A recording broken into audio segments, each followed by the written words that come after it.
Hi, welcome to this third look at reasons not to be fearful in the present, looking at what Jesus has to say about anxiety in Luke chapter 12. Jesus said not to be anxious because God cares for us. We only have to look out of the window and see the birds, he says, and see how much he cares for and provides for his creation. Martin Luther said, "You see, he is making the birds our schoolmasters and teachers." It is a great and abiding disgrace to us that in the gospel a helpless sparrow should become a theologian and a preacher to the wisest of men. But while we don't have too much problem perhaps looking out the window and believing that God cares for the sparrows and the ravens, we may often find it hard to believe that God really cares for us. Strange, isn't it, that we should find it easier to believe that God cares for a small bird than for a human? I wonder if what is behind that anxiety is the sense that we don't deserve God's special care and notice. Perhaps we're aware of all kinds of ways in which we've fallen short of God's standards and of our own standards and certainly the standards of others. And I wonder if that awareness of our guilt produces an anxiety within us. We can't be sure of God's good favour towards us, can't be sure that things will work out well in the end, that things will go well for us, because we know that we've let God down and we've even made an enemy of him in our minds. I've heard somebody say, "Someone up there doesn't like me." They looked to the past and they saw failure. They looked to the present and they saw their needs. They looked to the future and they only felt anxiety.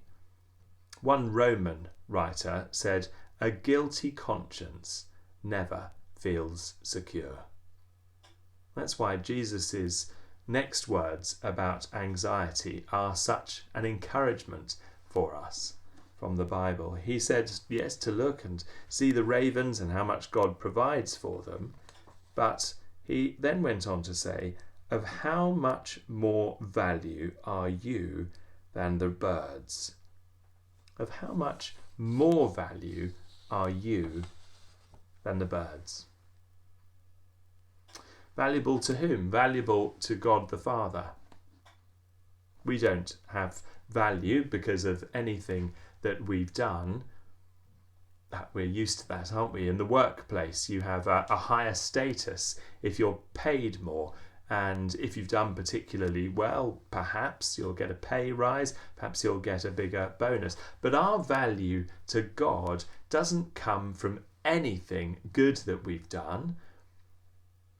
We're not valuable to him because we've done good. Neither do we lose value because we've done bad. We're valuable to him because he's created us. And he's created us in his image, which he hasn't done for the birds.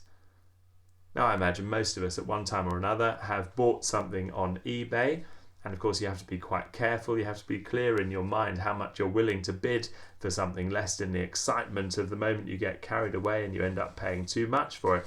But if you really want something, then you'll be willing to pay a high price for it. You put a high value on it because you really love it and you really want it. And I guess in a way your love for it, how much you value it, can be measured in how much you're willing to pay for it. Well, God's love for us is a bit like that. And his love can be measured in what he was willing to pay for us. He gave his only Son, Jesus Christ, to die upon the cross for us. He paid there on the cross the price for everything wrong that we've done in the past, to bring us forgiveness, to bring us a clean conscience and a new relationship with him that will last forever. So when we look back to the past, we can see forgiveness. When we look to the present and see our needs, we can yet still look to the future with hope, with confidence, not anxiety. Because whenever we look at the past and we see whatever we've done, whoever we are, we can look also to the cross and see the value that God puts on us, the love that he has for us. Let me encourage you, when you feel anxiety, yes, to look to your conscience and see, is there some reason for this anxiety? But to go to the cross with it. And then not just to look at the cross, but also to look up and see the Father reconciled to us through the death of his Son, the value that he set upon us, so that we can look forward to the future, not with anxiety, but with confidence and joy. Thank you for joining me for this short time looking at what Jesus has to say about anxiety. I do hope we'll see you again soon.